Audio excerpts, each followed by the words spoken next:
प्रभु, आज आपका सहायता हम मांगते हैं, क्योंकि ये असंभव है प्रभु, इन महान विषयों को समझ पाना, यदि आप हमारे बीच में हमें सहायता ना करें समझने के लिए। इसलिए है प्रभु, पवित्र आत्मा आपके सहायता मांगते हैं, ताकि ये महत्वपूर्ण सिद्धांतिक विषय ना ही केवल हमारे दिमागों में वरन हमारे हृदय में, ताकि इस तरह से रह जाए कि हम इनके द्वारा परिचालित हो और अधिक से अधिक आपको इसी इन सिद्धांतों को जानने के द्वारा आपका आराधना करने में, ताकि हम बढ़ने लगे। धन्यवाद के साथ हम सबों को आपके चरण में सौंपते हैं और ये विनती को यीशु मसीह के महान नाम से मांगते हैं, आमीन। तो हम अनुग्रह के सिद्धांतों के विषय में आलोचना कर रहे थे, स्टडी कर रहे थे, अध्ययन कर रहे थे। और जब हम अनुग्रह के सिद्धांतों को देखने जा रहे हैं, ये बहुत ही महत्वपूर्ण हो जाता है कि हम परमेश्वर की संप्रभुता के विषय में देखें, क्योंकि ये अनुग्रह के सिद्धांतों के साथ परमेश्वर के संप्रभुता जो है ना, वो जुड़ा हुआ है। तो आइए जानने का कोशिश करते हैं कि परमेश्वर का संप्रभुता है क्या। परमेश्वर की संप्रभुता सभी चीजों के ऊपर उसका संपूर्ण अधिकार, आधा नहीं, संपूर्ण अधिकार और शासन को दर्शाता है। यह कहना कि परमेश्वर सार्वभौम है, मतलब यह कहना है कि परमेश्वर परमेश्वर है, और क्योंकि वह सार्वभौम परमेश्वर है, वो वही करता है जिसे वह चाहता है, और वो वही करता है ना ही केवल जिसे वो चाहता है, केवल जिसे वो करने में वो प्रसन्न होता है, और हमेशा वो वही करता है जिसे करने में उसे भाता है। परमेश्वर सार्वभौम है, जिसका अर्थ है कि वह प्रभु, शासक, मालिक, राजा है। जब हम परमेश्वर की संप्रभुता की बात करते हैं, हमारा अर्थ है परमेश्वर की महानता, उनकी ईश्वरत्व, उनकी सर्वोच्चता, उनकी श्रेष्ठता, शासन, प्रभुत्व। यह कहना कि परमेश्वर सार्वभौम है, मतलब यह ऐलान करना कि केवल परमेश्वर अकेला ही परमेश्वर है और दूसरा कोई नहीं। यह कहना कि परमेश्वर सार्वभौम है, मतलब ये घोषणा करना जिस बात को हम दानियल में पाते, उसकी प्रभुता सदा की है और उसका राज्य पीढ़ी से पीढ़ी तक बना रहने वाला है। वह स्वर्ग की सेना और पृथ्वी के रहने वालों के बीच अपनी ही इच्छा के अनुसार काम करता है। यह यहोवा अपनी इच्छा के अनुसार वो काम करता है, और कोई कोई मतलब कोई शैतान तक नहीं, कोई सामर्थ नहीं, कोई उसको रोक कर उससे नहीं कह सकता है तूने यह क्या किया है। तो यह है हमारे शास्त्र के सार्वभौम परमेश्वर। परमेश्वर की संप्रभुता एक पूर्ण परम संप्रभुता है। इससे हमारा अर्थ है कि परमेश्वर की संप्रभुता हर चीज पर और सभी पर है। शैतान इससे परे नहीं है, लेकिन शैतान भी परमेश्वर के संप्रभुता के अधीन है। परमेश्वर के सार्वभौम नियंत्रण से कुछ भी बाहर नहीं है। परमेश्वर प्रकृति के दायरे में नेचुरली वो शासन करते हैं, नेचर में। और परमेश्वर संपूर्ण सृष्टि, चाहे वो दृश्य हो जिसे हम देख पाते हैं या अदृश्य हो जिसे हम देख नहीं पाते, उस पर भी परमेश्वर शासन करता है। परमेश्वर मनुष्य और स्वर्गदूत, समय और इतिहास, दुनिया और कलीसिया पर राज करते हैं। परमेश्वर का शासन ना केवल उन परिस्थिति के प्रति है जिन्हें हम अच्छे मानते हैं, वरन बुरे परिस्थिति पर भी परमेश्वर शासन करते हैं, वो राज करते हैं। जैसे कि बीमारी, अकाल, तूफान हुआ, भूकंप हुआ, कैंसर हुआ इत्यादि, इस पर भी परमेश्वर का प्रभुता, संप्रभुता है। परमेश्वर पाप और पापियों, शैतान और नरक के राक्षसों पर भी वो सार्वभौम है। वो उनके ऊपर भी प्रभुत्व को रखते हैं। और ये जो राक्षस है, नरक के और शैतान, वे परमेश्वर की सार्वभौम इच्छा के अलावा कुछ और नहीं कर रहे होते। न केवल परमेश्वर प्राकृतिक के दायरे में बिल्कुल सार्वभौम है, लेकिन परमेश्वर उद्धार में भी सार्वभौम है। एक्सप्लिसिटली वो कंप्लीटली एंड एब्सोल्युटली उद्धार में भी सार्वभौम है। उद्धार में परमेश्वर की संप्रभुता का अर्थ है कि परमेश्वर जिसको उद्धार करने की इच्छा रखता है उसे उद्धार करता है। और परमेश्वर का पापी को उद्धार करने के कार्य में ऐसी कोई भी शक्ति नहीं है, शैतानी ताकत भी नहीं, जो परमेश्वर की सार्वभौम शक्ति को कुटित या विफल कर सके। स्वयं पापी की जिद, स्वाभाविक जो जिद है पापी में, वो भी नहीं, शैतान की शक्ति नहीं, यद्यपि ये भयावह हो सकते, दुष्ट दुनिया का विरोध भी नहीं, यद्यपि तीव्र ये हो सकते हैं, वह सब परमेश्वर के संप्रभुता के रास्ते में खड़े होने में सक्षम नहीं है। शैतान, शैतान की सामर्थ, दुनिया, संसार की विरोध कुछ भी नहीं। परमेश्वर के संप्रभुता की राह में जब परमेश्वर किसी को उद्धार देने को चुनता है, ये सारे सामर्थ्य उसे परमेश्वर के सामने खड़े होने में, परमेश्वर का योजना को विफल करने में सक्षम नहीं है। ना केवल उनमें कोई भी उद्धार में परमेश्वर की सार्वभौम शक्ति को कुटित या विफल कर सकता है, वरन परमेश्वर के संप्रभुता में या परमेश्वर के संप्रभुता के तहत वे ये सब जो गतिविधियां है, शैतान की गतिविधियां इत्यादि, वास्तव में परमेश्वर के लोगों की परम उद्धार की सेवा कर रहे होते हैं। ठीक है? तो शास्त्र से हम पुष्टि करते हैं परमेश्वर के संप्रभुता को, शास्त्र से इसका प्रमाण को देख लेते हैं। जिन बातों का अभी-अभी मैंने रखा आपके सामने, उन्हें शास्त्र में भी देखते हैं। अय्यूब 42 अध्याय 2 पद में लिखा हुआ है, मैं जानता हूं कि तू सब कुछ कर सकता है। यह अय्यूब कह रहा है यहोवा के संदर्भ में, और तेरी युक्तियों में से कोई रुक नहीं सकती। ठीक है? यशायाह 14 अध्याय 24 और 27 पद में ऐसा लिखा हुआ है, सेनाओं का यहोवा ने यह शपथ खाई है, निस्संदेह जैसे मैंने ठान लिया है, यहोवा कह रहा है, जैसे उसने ठान लिया है वैसे ही हो जाएगा, और जैसी मैंने युक्ति की है वैसे ही पूरी होगी, क्योंकि सेनाओं के यहोवा ने युक्ति की है और कौन उसको टाल सकता है। उसका हाथ बढ़ाया गया है, उसे कौन रोक सकता है। परमेश्वर के संप्रभुता। इफिसियों 1 अध्याय 11 पद में, उसी में जो अपनी इच्छा की सुमति के अनुसार सब कुछ करता है। यह जो यहोवा है वो अपनी ही इच्छा की सुमति के अनुसार सब कुछ करता है। सब कुछ मतलब एब्सोल्युटली सब कुछ, कुछ भी उससे बाहर रहे। हमने भी उसके अभिप्राय के अनुसार पहले से ठहराया जाकर उत्तराधिकार प्राप्त किया। हमारा उद्धार में भी परमेश्वर सार्वभौम है। 1 तीमुथियुस 6 अध्याय 15 पद में लिखा हुआ है, जिसे वह ठीक समय पर दिखाएगा। यहाँ पे प्रभु यीशु मसीह का बात हो रहा है, जो परम धन्य और एकमात्र अधिपति जो है, वो सार्वभौम शब्द को हम यहाँ इस शब्द के साथ लगा सकते हैं। ठीक है? एकमात्र अधिपति यानी कि सार्वभौम, और राजाओं का राजा और प्रभुओं का प्रभु है। प्रभु यीशु मसीह का बात यहाँ पे हो रहा है। तो परमेश्वर जो है वो वही एकमात्र प्रभु है, एकमात्र सार्वभौम जन है। और यदि परमेश्वर पृथ्वी के समस्त अधिपतियों में राज कर रहा है, तो यहाँ से जाहिर सी बात है कि वो संपूर्ण विश्व में वो राज कर रहा है। सृष्टि पर परमेश्वर के संप्रभुता को शास्त्र में से हम देख पाते हैं। उत्पत्ति 7 में नूह के टाइम में जो बाढ़ का चमत्कार वो परमेश्वर का ठहराने के द्वारा ही आए। मिस्र पर परमेश्वर द्वारा भेजा गया जो विपत्तियां है, 10 विपत्तियां, वो भी परमेश्वर द्वारा ही। लाल सागर का ये हम सभी को इसका इतिहास पता है, किस तरह से वो पानी को विभाजित करके इजराइल वहां से हुए हैं। वहां भी परमेश्वर के हाथ, सरासर परमेश्वर का हाथ को हम देख पाते हैं। और जैसा नया नियम में जितने भी प्रभु यीशु मसीह ने चमत्कारों को किया नेचर के साथ, जैसा बाढ़ को रोकना, आंधी तूफान को रोकना इत्यादि, वहां पर भी हम परमेश्वर के संप्रभुता को देख पाते हैं। ठीक है? सृष्टि पर। और भजन 103 अध्याय 19 पद हमसे कहता है, यहोवा ने तो अपना सिंहासन स्वर्ग में स्थिर किया है और उसका राज्य आधा सृष्टि पे नहीं, पूरी सृष्टि पर है। कंप्लीट उसका संप्रभुता। मत्ती 10 अध्याय 29-30 पदों में प्रभु यीशु मसीह कह रहा है, क्या पैसे में 2 गौरी है, मतलब स्पैरोस जो चिड़िया है ना, नहीं बिकती, तो भी तुम्हारे पिता की इच्छा के बिना उनमें से एक भी भूमि पर नहीं गिर सकती। अगर वो भूमि पर गिरते हैं, वो भी परमेश्वर के संप्रभुता और इच्छा के अनुसार ही। तुम्हारे सिर के बाल भी सब गिने हुए हैं। और जब हम सृष्टि की संप्रभुता की, सृष्टि पर परमेश्वर के संप्रभुता की बात करते हैं, तो चार्ल्स स्पर्जन का एक बहुत ही सुंदर बात मुझे याद आता है। चार्ल्स स्पर्जन ऐसा कहते हैं परमेश्वर का संप्रभुता को सृष्टि के संदर्भ में, कि हम कभी-कभी देख पाते ना, जब हम रास्ता में चलते हैं कि धूल उड़ रहे होते हैं। चार्ल्स स्पर्जन कहता है कि उन धूलों में से एक भी धूल ऐसा नहीं है जो अपनी स्वतंत्रता से वहां उड़ रहा हो, वरन परमेश्वर का ठहराया गया संप्रभुता के अधीन में। तो मनुष्य और मनुष्य के जीवन के मामलों में भी परमेश्वर की संप्रभुता को हम देख पाते हैं। शास्त्र इसका भी पुष्टि करता है। नीति वचन 16 अध्याय 33 पद, चिट्ठी मतलब ये जो हम लूडो खेलते हैं ना, उसी प्रकार का ये है।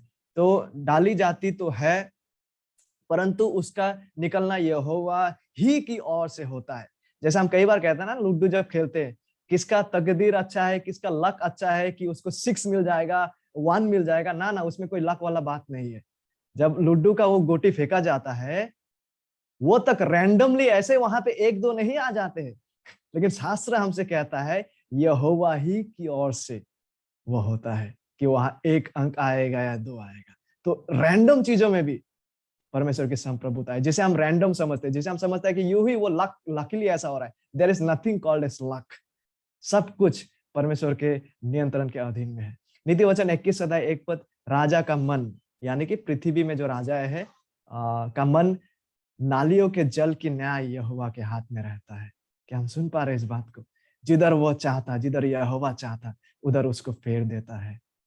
यिर्मयाह 10 अध्याय 23 पद, हे यहोवा, मैं जान गया हूं कि मनुष्य का मार्ग उसके वश में नहीं है।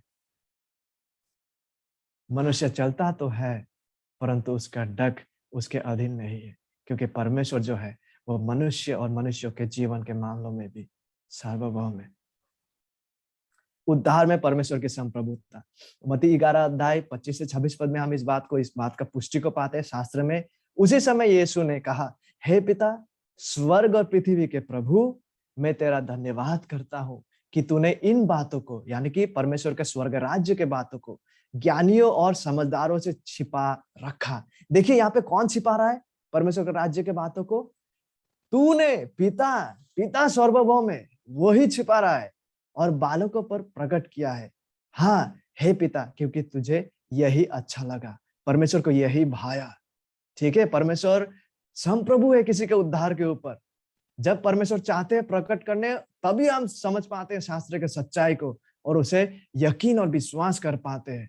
ठीक है, शास्त्र के अनुसार प्रेरित 16 अध्याय 14 पद, और लुदिया नाम थुआतीरा नगर की बैजनी कपड़े बेचने वाली एक भक्त स्त्री सुनती थी। और ये क्या सुन रहे थे? पौलुस का प्रचार को, पौलुस के बातों को। और प्रभु ने उसका मन खोला। किसने खोला उसका मन? लीडिया ने अपना मन नहीं खोला, प्रभु ने उसका मन खोला, ताकि पौलुस की बातों पर चित्त लगाए, ताकि पौलुस जो सुसमाचार को प्रचार कर रहा है, पौलुस जो शास्त्र सम्मत बातों को प्रचार कर रहा है, ताकि उसे समझ पाए, ग्रहण कर पाए, विश्वास कर पाए। देखिए, शास्त्र में हमें विश्वास करने की, मन फिराने की बुलाहट है, ये सच है, आदेश दिया गया है। लेकिन हम में, इंसानों में वो काबिलियत नहीं है कि हम खुद से प्रतिक्रिया ज्ञात कर सके या विश्वास कर सके। देखिए, हम में खुद में काबिलियत ना होना परमेश्वर का मान और रिक्वायरमेंट्स को कम नहीं कर देता है। विश्वास करना है तो विश्वास करना ही है उद्धार के लिए। हम असक्षम है, ये हमारी समस्या है। इससे परमेश्वर की रिक्वायरमेंट्स और उसका मानक, उसका धार्मिक मानक कम नहीं जाता है। लेकिन आखिरकार हम देख पाते हैं, जब हम सारे विषयों को एक साथ लाते हैं, तो परमेश्वर उद्धार में संप्रभु है। यदि हम विश्वास भी कर पाते हैं, वो इसलिए क्योंकि अल्टीमेटली परमेश्वर उसके अनुग्रह में हमारे हृदय को खोल रहे हैं कि हम शास्त्र को समझ पाए। हाँ, हमें विश्वास करना है, लेकिन परमेश्वर वो काबिलियत देते हैं कि हम विश्वास कर पाए। We are not saved by giving our hearts to Jesus. हम अपने हृदय को यीशु को देने के द्वारा उद्धार नहीं पाए हैं, वरन हम उद्धार पाते हैं तो इसलिए पाते हैं क्योंकि नया जन्म के द्वारा परमेश्वर ने हमें नया हृदय दिया है। रोमियो 9 अध्याय 18 पद, सो वह यहोवा जिस पर चाहता है उस पर दया करता है, और जिसे चाहता है उसे कठोर कर देता है। और ये कठोर क्या है, इसे अंत में देखेंगे। एक्चुअली परमेश्वर इस कठोरता को उत्पन्न नहीं कर रहा है, लेकिन ये कुछ और तरीके से ये कठोरता आ रहा है। ठीक है, लेकिन देखिए, यहाँ से ये स्पष्ट हो रहा है कि उद्धार के ऊपर भी परमेश्वर सार्वभौम है। ये इंसानी गतिविधियों के द्वारा हम उद्धार नहीं पाते। हाँ, हमें प्रतिक्रिया देना है, लेकिन हम उसके लायक नहीं है, हम एबल, सक्षम नहीं है। लेकिन उससे हमारा असक्षम स्थिति से परमेश्वर का मान बदल नहीं जाता। लेकिन परमेश्वर स्वयं अपने अनुग्रह में हमें काबिलियत को देते हैं नया जन्म के द्वारा, कि हम परमेश्वर के बातों को समझ सके, यीशु को विश्वास कर सके। मत्ती 1 अध्याय 21 पद, वो पुत्र जनेगी और तो उसका नाम यीशु रखना, क्योंकि यीशु अपने लोगों का उनके पापों से उद्धार करेगा। हम स्वयं नहीं, लेकिन यीशु वो कार्य को करेगा। दूसरा तीमुथियुस 1 अध्याय 9 पद, जिसने हमारे उद्धार किया। देखिए, एक्सप्लिसिटली हम परमेश्वर के संप्रभुता को उद्धार में देख पाते। उसके बावजूद आई वंडर कि क्यों लोग इतना कंफ्यूज्ड हो जाते हैं और सोचते हैं कि हमारा हृदय देने के द्वारा हम उद्धार पाए। सो एक्सप्लिसिट द स्क्रिप्चर इज परमेश्वर के संप्रभुता के ऊपर, कि उद्धार में परमेश्वर उद्धार में संप्रभु है, जिसने हमारा उद्धार किया और पवित्र बुलाहट से बुलाया भी उसी ने, उद्धार भी उसी ने किया। और यह हमारे कामों के अनुसार नहीं, when will we understand this, पर अपनी मनसा और उस अनुग्रह के अनुसार है जो मसीह यीशु में सनातन से हम पर हुआ है। It is because of God.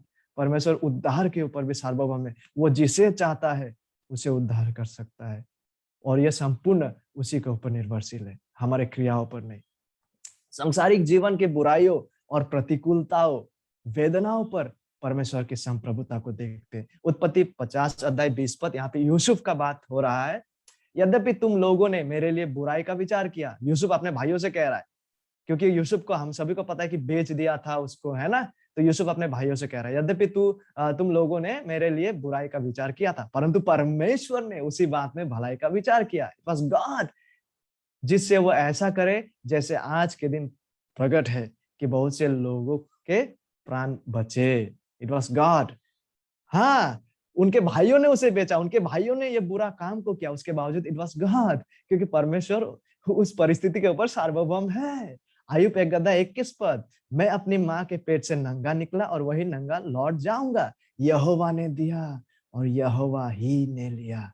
धन्य यहोवा का नाम धन्य है। यहोवा ने दिया और यहोवा ही ने लिया। क्या हम समझ पा रहे हैं? यद्यपि शैतान वहां मौजूद है, बट गॉड इज सॉवरेन। परमेश्वर शैतान के ऊपर भी सार्वभौम है। इसलिए आयुब यहाँ कह रहा है कि यहोवा ने दिया। वो ये नहीं कह रहा है कि मेरा संपत्ति सब चला गया, मेरा संतान मारा गया, शैतान ने मारा। नो, यहोवा ने दिया और यहोवा ही ने लिया। आगे देखिए आयुब 2:10 पद में, उसने उससे कहा, तू एक मूढ़ यानी कि मूर्ख स्त्री की सी बातें करती है। आयुब अपने स्त्री से ये बातें कर रहा है। क्या हम जो परमेश्वर के हाथ से सुख लेते हैं, दुख ना ले?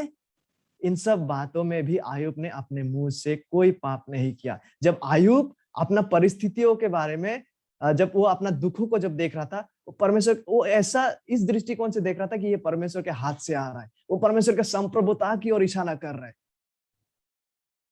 शैतान की ओर नहीं।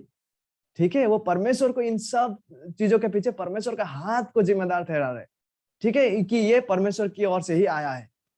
तो वो परमेश्वर की he is attributing to the sovereignty of God. वो परमेश्वर के संप्रभुता की ओर यहाँ पे इंगित कर रहा है, पॉइंट कर रहा है कि परमेश्वर के हाथ से। ठीक है, तो इन सब बातों को कहने के द्वारा आयुब ने अपने मुंह से कोई पाप नहीं किया। ठीक है, जब वो कह रहा है कि परमेश्वर के हाथ से ये आ रहे हैं, आयुब यहाँ पे झूठ नहीं बोल रहा है। ये वाकई में परमेश्वर के हाथ से ही आ रहा था, क्योंकि परमेश्वर सांसारिक जीवन की बुराइयों और प्रतिकूलताओं और शैतान के ऊपर भी संप्रभु है। इसलिए आयुब ने पाप नहीं किया जब उसने बोला कि ये यहोवा के हाथ से है। पाप और पापी पर परमेश्वर के संप्रभुता। उत्पत्ति 45 अध्याय 7-8 पद, सो परमेश्वर ने मुझे तुम्हारे आगे इसीलिए भेजा कि तुम पृथ्वी पर जीवित रहो। यहाँ पे फिर यूसुफ जो है अपने भाइयों से बात कर रहा है, और तुम्हारे प्राणों के वचनों से तुम्हारा वंश बढ़े। इस रीति अब मुझको यहाँ पर भेजने वाला तुम नहीं। यद्यपि मेरे भाइयों, तुमने मेरे साथ खराब किया, तुमने छल करके मुझे बेच दिया, उसका बावजूद तुम नहीं, यूसुफ कह रहा है, परमेश्वर ही ठहरा, और उसी ने मुझे फिरौन का पिता सा और उसके सारे घर का स्वामी और सारे मिस्र देश का प्रभु ठहरा दिया है। कौन ये कर रहा है? परमेश्वर ने ही। यद्यपि उसका भाई लोग भी यहाँ पे शामिल है, उसका भाई लोग ही सारा क्रियाओं को कर रहा है, उसके बावजूद परमेश्वर इस परिस्थिति के ऊपर भी सार्वभौम है। लूका 22 अध्याय 22 पद, क्योंकि मनुष्य का पुत्र यानी कि यीशु मसीह तो जैसे उसके लिए ठहराया गया जाता ही है, यानी कि यीशु मसीह के लिए कुछ ठहराया गया है। और ये क्या ठहराया गया है? पर हाय उस मनुष्य पर जिसके द्वारा वो पकड़वाया जाता है। कोई यहाँ पे पकड़वा रहा है इस्करियोत यहूदा, लेकिन ये इसलिए हो रहा है क्योंकि परमेश्वर ने ठहराया है। परमेश्वर पापी के ऊपर भी सार्वभौम है। प्रेरितों का कार्य 2 अध्याय 23 पद, उसी यीशु को जो परमेश्वर की ठहराई हुई योजना और पूर्व ज्ञान के अनुसार पकड़वाया गया। ये यीशु मसीह क्यों पकड़वाया जा रहा है? परमेश्वर की ठहराई हुई योजना और पूर्व ज्ञान के अनुसार। ठीक है, और आगे हमसे कहता है, तुमने अधर्मियों के हाथ से क्रूस पर चढ़ाकर मार डाला। यद्यपि अधर्मी लोग, ये पापी लोग इस पाप का कार्य को कर रहे हैं, उसके बावजूद ये क्यों घट रहा है? क्योंकि परमेश्वर की ठहराई हुई योजना और पूर्व ज्ञान के अनुसार। तो परमेश्वर देखिए किस रीति से सब कुछ के ऊपर सार्वभौम है। शैतान, पाप, पापी, सृष्टि, उद्धार इत्यादि कुछ भी छूटा हुआ नहीं है। इसीलिए कुछ लोग आपत्ति को लाते हैं, ऑब्जेक्शन को करते हैं परमेश्वर के संप्रभुता की शिक्षा के विरुद्ध में। तो हम इन आपत्तियों को देखेंगे, उसके साथ-साथ इन आपत्तियों को क्लैरिफाई भी करेंगे कि कैसे ये आपत्ति है, जो दिया जा रहा है सुधारित शिक्षण के खिलाफ, वो आपत्ति एक्चुअली शास्त्र सम्मत नहीं है। शास्त्र के साथ जब हम मैच करते हैं, वो कहीं खरे नहीं होते। तो ऐतिहासिक दृष्टि से विशेष रूप से परमेश्वर के संप्रभुता के सुधारित शिक्षण, जो कि हम जो सीख रहे हैं, रिफॉर्म टीचिंग के खिलाफ में 4 एक्चुअली है, लेकिन उन्हें हम 2 में सिमट सकते हैं। 2 आपत्तियाँ दर्ज की गई है। यह आरोप लगाया गया है कि सबसे पहले क्या आरोप लगाया गया? परमेश्वर की संप्रभुता को सिखाना, परमेश्वर को पाप का लेखक या रचयिता बनाना है। तो इन लोगों का ये आरोप है, पहला आरोप। तो दूसरा आरोप ये है कि परमेश्वर के संप्रभुता को सिखाना, मनुष्य की जिम्मेदारी को अस्वीकार करना है। तो आइए इन 2 ऑब्जेक्शंस इनके द्वारा दिया गया आपत्तियों को देखते हैं और साथ ही साथ इनके आपत्तियों को क्लैरिफाई भी करते हैं कि कैसे ये शास्त्र सम्मत नहीं है। तो सबसे पहला ऑब्जेक्शन क्या है? उन लोगों के अनुसार, यदि परमेश्वर सार्वभौम है, तो वो पाप का अधिकारी है। यह सुधारित विश्वास के शत्रुओं का विवाद है, ठीक है? तर्क यह है कि यदि परमेश्वर ने इच्छा की है, उसने अगर ठहराया है और उसकी सार्वभौम उसकी सर्वशक्तिमान शक्ति के से बुराई कार्य संपादन होती है, तो परमेश्वर को दुनिया में बुराई के लिए दोषी ठहराया जाता है। ऐसा इन लोग आरोप लगाता है। क्योंकि यदि हम परमेश्वर के संप्रभुता को सिखाते हैं, मतलब क्योंकि परमेश्वर ने ठहराया है, ठीक है? तो परमेश्वर ही इस पाप के लिए जिम्मेदार है। क्योंकि परमेश्वर सिद्ध है, पवित्र है, संपूर्ण रूप से पाप के बगैर है, वो सार्वभौम नहीं हो सकते हैं। ये आपत्ति आया है। देखिए, यहाँ पे एक संघर्ष हो रहा है। लोगों को लग रहा है कि क्योंकि परमेश्वर पवित्र है और साथ में साथ अगर हम कहें कि वो सार्वभौम भी है, मतलब पाप को भी वही ठहरा रहे हैं, तो परमेश्वर फिर कैसे पवित्र हो सकते हैं? क्योंकि पाप को वो ठहरा रहे हैं, मतलब वो पाप के लिए जिम्मेदार है। तो ये संघर्ष कहीं ना कहीं ये संघर्ष दिखाई दे रहा है। इस संघर्ष के लिए इन लोगों ने ये आपत्ति को जताया है। तो कुछ लोगों ने ऐसा है इस संघर्ष को मतलब सुलझाने का कोशिश किया। कुछ ऐसे जिन्होंने इस प्रतीत होने वाली विरोधाभास को समेटने का प्रयास किया है कि परमेश्वर अपने संप्रभुता, उन लोग ने क्या, कुछ लोग जब देख पाए कि इसमें संघर्ष हो रहा है, तो उन लोगों ने इस संघर्ष को मतलब हार्मोनाइज करने का समेटने का कोशिश किया। तो वो लोग कह रहे हैं कि परमेश्वर अपनी संप्रभुता में केवल पाप की अनुमति देता है, वो लोग कह रहे हैं। यद्यपि वो सक्रिय रूप से अच्छे की इच्छा करता है, वो लोग कहते हैं, ये लोग कौन है? सेकंड पार्टी, जो लोग ये विरोधाभास को मतलब समेटने का, हार्मोनाइज करने की कोशिश कर रहा है। तो वो केवल निष्क्रिय रूप से बुराई को होने देता है, ये लोग कहते हैं। पहला लोग तो ये जो ये आपत्ति को लगा रहा है, ये वाला आरोप कि यदि परमेश्वर सार्वभौम है, तो पाप का वो रचयिता परमेश्वर ही बन जाते हैं। तो इसलिए उन लोगों का ये आरोप है, इसलिए ये परमेश्वर सार्वभौम नहीं है, उन लोग ऐसा कहते हैं। और दूसरा लोग ये लोग है जो लोग मतलब कहते हैं कि नहीं नहीं, परमेश्वर तो सार्वभौम है, उसके बावजूद वो बुराई का केवल अनुमति देता है, बुराई को केवल होने देता है। तो लेकिन ये भी जो है ना, दूसरा लोग भी जो व्याख्या कर रहा है, ये भी एक असंतोषजनक व्याख्या है, ठीक है? एक बात के लिए ये समस्या का समाधान नहीं करता है, क्योंकि अगर मैं, देखिए मैं नाइजल किसी को, है ना, कोई ट्रक के द्वारा कुचलने की अनुमति देता हूँ, जब मैं उस व्यक्ति को चेतावनी दे सकता था या उसे, ठीक है, उस व्यक्ति को कुचलने से रोका जा सकता था। तो यदि मैं सिर्फ अनुमति दे रहा हूँ इसको होने का, जहाँ की मैं रोक सकता था, तो मैं उसकी चोट के लिए जिम्मेदार हूँ। जैसे कि मैंने जानबूझकर उसे खुद कुचला है, क्योंकि मैं रोक सकता था ना, मैंने नहीं रोका, केवल अनुमति दिया। तो इससे भी क्या हो जाता है? इससे भी आखिर ये हो जाता है कि मैं जिम्मेदार हूँ। तो मुद्दा ये है कि यदि परमेश्वर पाप की अनुमति देता है जब वो इसे रोक सकता था, तो वही आरोप लाया जा सकता है कि परमेश्वर पाप के लिए जिम्मेदार है। तो ये भी असंतोषजनक है जब कोई कहता है कि परमेश्वर केवल पाप की अनुमति देता है। ठीक है, अनुमति देना मतलब ये भी एक असंतोषजनक व्याख्या हो जाता है। लेकिन कठिनाई को हल करने के अलावा जब कोई कहता है कि परमेश्वर पाप और बुराई की केवल अनुमति देता है, यह परमेश्वर के संप्रभुता के संबंध में शास्त्र के शिक्षण के साथ न्याय नहीं करता। ठीक है, इसलिए परमेश्वर केवल पाप की अनुमति नहीं, लेकिन पाप को वो ठहराते हैं। उसी वास्तविकता को हम शास्त्र में देख पाते हैं। परमेश्वर ने आयुब जो है, जिसे हम कुछ देर पहले उनका पदों को भी पढ़े, आयुब को पीड़ित करने के लिए शैतान को केवल अनुमति नहीं दी, ठीक है, लेकिन आयुब कहते हैं प्रभु ने दिया और प्रभु ने ले लिया है। ठीक है, आयुब कहता है कि परमेश्वर का हाथ से क्या हम बुरा कि केवल भलाई को पाए और बुरा को नहीं। और इन सब बातों को जब आयुब कह रहा है, जब आयुब इस बात को मान रहा है कि परमेश्वर ने ही इसे ठहराया है, आयुब ने पाप नहीं किया इस ठहराने के द्वारा। तो देखिए, शास्त्र हमें यही सिखाते हैं कि परमेश्वर केवल अनुमति नहीं, लेकिन शास्त्र के अनुसार हम ये देख पाते कि परमेश्वर ने ही ठहराया है। परमेश्वर ने यीशु मसीह को क्रूस पर चढ़ाने की केवल अनुमति नहीं दी, लेकिन मसीह का क्रूस पर चढ़ाया जाना परमेश्वर की ठहराई हुई मनसा और पूर्व ज्ञान के अनुसार हुआ। उसी ने, परमेश्वर ने ही सृष्टि के पूर्व इस वास्तविकता, इस क्रिया को ठहराया। प्रेरित 2 अध्याय, प्रेरितों का कार्य 2 अध्याय 23 पद में ये बातें लिखा हुआ है। ठीक है, तो परमेश्वर सार्वभौम है। पाप और बुराई पर भी इस तरह से प्रभुत्व रखते हैं हमारे शास्त्र के परमेश्वर, कि वो पाप और बुराई के रचयिता नहीं है। यद्यपि वो ठहराते हैं, लेकिन वो रचयिता नहीं है, और ना ही परमेश्वर पर उन पापों के आरोप लगाया जा सकता है जो दुष्ट लोग करते हैं। क्यों?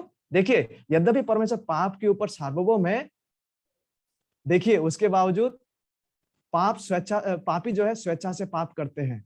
पापी पाप करने की इच्छा और चाहत रखते हैं, पाप से प्रसन्न होता है और सक्रिय रूप से पाप करता जाता है। ठीक है, यद्यपि परमेश्वर सार्वभौम में वही ठहराते हैं, लेकिन पाप को सक्रिय रूप से पापी करता है। वो स्वेच्छा से करता है, प्रसन्न होकर करता है, सक्रिय रूप से करता जाता है। वो अपनी इच्छा के विरुद्ध पाप करने के लिए मजबूर नहीं किए जाते हैं परमेश्वर से। वो पाप करने के लिए मजबूर नहीं है, जैसे मानो वो पाप करना ही नहीं चाहता। ठीक है, परमेश्वर उसके अंदर पाप को उत्पन्न नहीं कर रहा है जबरदस्ती उसकी इच्छा के खिलाफ, लेकिन पापी स्वेच्छा से पाप करते हैं।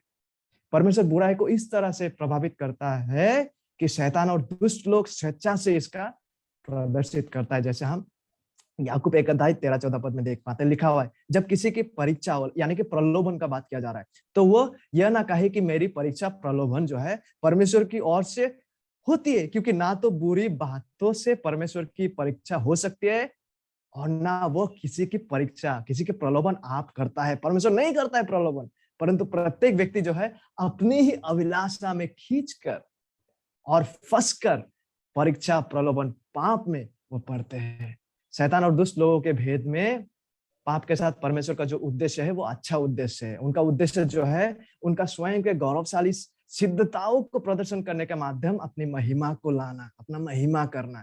ठीक है, पाप और बुराई के साथ परमेश्वर का उद्देश्य और एक उद्देश्य क्या है? उसकी शक्ति को प्रदर्शित करना है, जो पाप और पापी को उसकी इच्छा के अधीन करने में सक्षम है। ठीक है, और उसका उद्देश्य ये भी है कि उसका धार्मिकता का प्रदर्शन करना है, जो पाप के लिए प्रायश्चित की मांग भी करता है और साथ ही साथ उस प्रायश्चित को पूरा भी करता है। और परमेश्वर का उद्देश्य और क्या है? उसका अपना मुफ्त अनुग्रह का प्रदर्शन करना है, जो मसीह के क्रूस में अच्छे लोगों के लिए नहीं, बल्कि पापियों के लिए, अयोग्य पापी को बचाते हैं।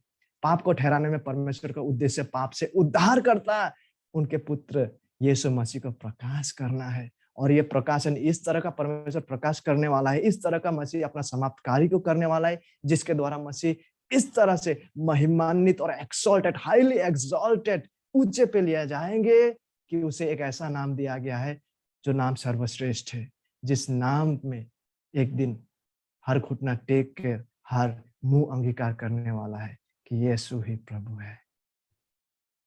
ठीक है, और दूसरा आपत्ति यह है, तो पहला वाला में तो हम समझ गए ना कि यद्यपि परमेश्वर सार्वभौम है पाप और पापी के ऊपर, उसके बावजूद उसका आरोप परमेश्वर पे हम लगा नहीं सकते, क्योंकि पापी स्वेच्छा से उस पाप को करते हैं। परमेश्वर जबरदस्ती उस पे ये पाप को उत्पन्न करके थोप नहीं रहा है।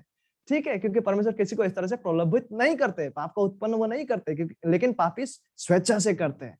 और हमने देखा कि पाप का होने का पीछे परमेश्वर का क्या भला उद्देश्य है, ये है। इसको बाद में आप लोग फिर से देख सकते हैं।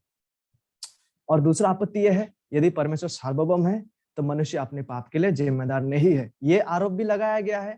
तर्क यह है कि यदि परमेश्वर संप्रभुता से इच्छा करता है, वो ठहराते हैं और पाप और बुराई को लाता है, तो जो बुराई मनुष्य करता है उस बुराई के लिए मनुष्यों को जिम्मेदार नहीं ठहराया जा सकता। ये आपत्ति में ये लोग ऐसा कहते हैं। आखिरकार जब परमेश्वर ने प्रभुता पूर्वक इच्छा की है, ठहराया है कि मनुष्य पाप करे, तो इसको छोड़ मनुष्य कर ही क्या सकता है बगैर पाप के? तो ये आरोप लगाया गया है। तो आइए क्लैरिफाई करते हैं इसको भी कि ये आरोप भी सही नहीं है।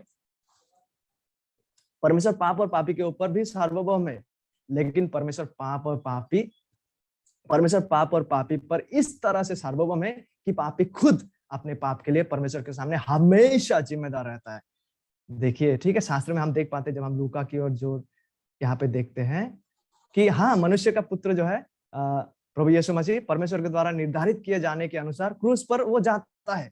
क्योंकि मनुष्य का पुत्र तो जैसे उसके लिए ठहराया गया जाता ही है, वैसा ही वो गया है, उसके लिए ठहराया गया। लेकिन उसके बावजूद देखिए, पर हाय उस मनुष्य पर, इसके लिए जिम्मेदार कौन है? उस मनुष्य पर जिसके द्वारा वह पकड़वाया जाता है। इट्स ट्रू, ये सच है कि मसीह को परमेश्वर की ठहराई हुई योजना और पूर्व ज्ञान के अनुसार पकड़वाया गया। लेकिन यह भी सच है कि दुष्ट हाथ और अधर्मियों के हाथ उसके क्रूस पर चढ़ाए और मारे जाने के लिए जिम्मेदार है। प्रेरितों का कार्य 2:23 और ना ही यह पापी के लिए कभी वास्तविक समस्या है। जब हम अपने ही जीवन में देखते हैं, हमारे प्रतिदिन दैनंदिन जीवन में देखते हैं, हम परमेश्वर की संप्रभुता और हमारी अपनी जिम्मेदारी के बीच कोई तनाव को नहीं अनुभव करते।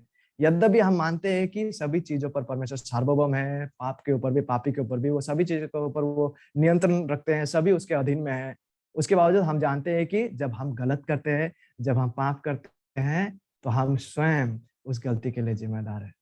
वी नो इट, जो हमने किया है गलती, उसके लिए हम स्वयं जिम्मेदार है। हमें अपराध बोध भी महसूस होता है और इसके परिणाम भी भुगतना पड़ते हैं। तो एक तरह से जब हम इन इन वास्तविकताओं को समझने का प्रयास करते हैं, एक तरह से इसे समझना कि हमारी क्षमता, ठीक है, ये जो सच्चाई है कि परमेश्वर सच में वो सभी चीजें उसके ऊपर सभी चीजों के ऊपर परमेश्वर सार्वभौम है। सभी चीजें परमेश्वर सभी चीजों के ऊपर नियंत्रण को रखते हैं, सभी चीजों को ठहराते हैं, ये भी सच है। लेकिन साथ ही साथ ये भी सच है कि मनुष्य जो है वह अपने पाप के लिए खुद जिम्मेदार है। यद्यपि इन दोनों में हार्मोनाइज कर पाना लगभग असंभव के बराबर है। इन दोनों में मेल को ला पाना, लेकिन दोनों ही वास्तविक सच्चाई है। Both are simultaneously true. और एक तरह से हम इसलिए इसको कह सकते हैं कि इसको पूरी तरह से समझ पाना हमारे क्षमता से परे है कि कैसे परमेश्वर सार्वभौम है, वही सब कुछ ठहराते, उसके बावजूद पापी अपने पाप के लिए खुद जिम्मेदार है।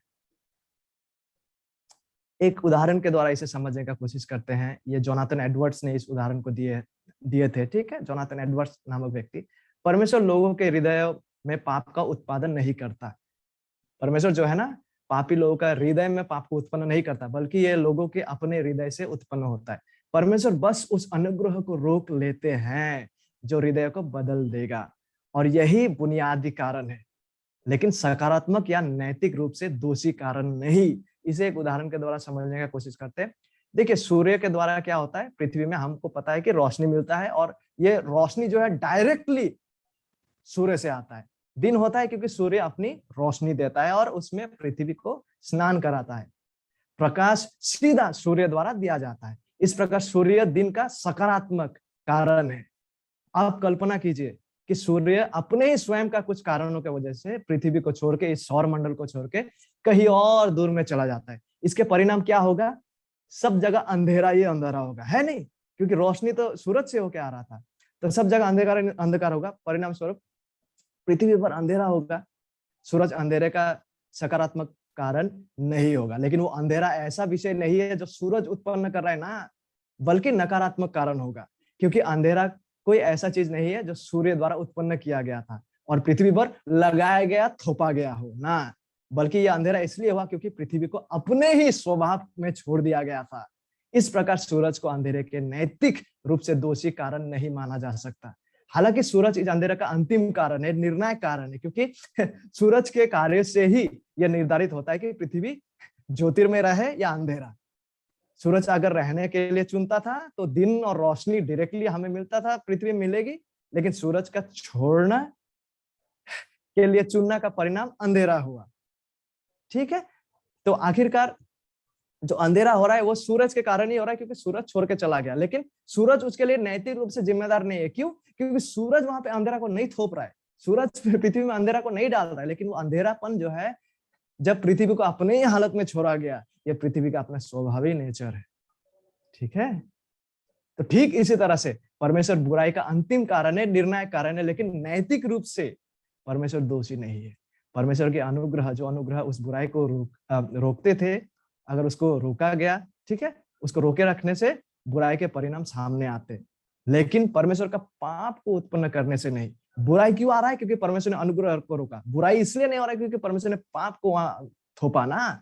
इस प्रकार परमेश्वर को अच्छाई के लिए श्रेय मिलते हैं। जैसे सूर्य से लाइट आया, ये लाइट जो है वो डायरेक्टली सूरज से होके आ रहा है, तो उसके लिए सूरज डायरेक्टली उसके लिए जिम्मेदार है। ठीक उसी तरह से सारे अच्छाई जो होते हैं पृथ्वी पर, उसके लिए डायरेक्टली परमेश्वर जिम्मेदार है। वो परमेश्वर की ओर से आ रहा है, उसके लिए सारा श्रेय उसको जाता है, क्योंकि परमेश्वर इसका सकारात्मक कारण है। वो सीधा एक ईसाई का हृदय परिवर्तन करते हैं, है कि नहीं? और सीधा इस अच्छाई को उनमें उत्पन्न करता है, जिसके कारण वो इस ईसाई जो है अच्छा कार्य करता है।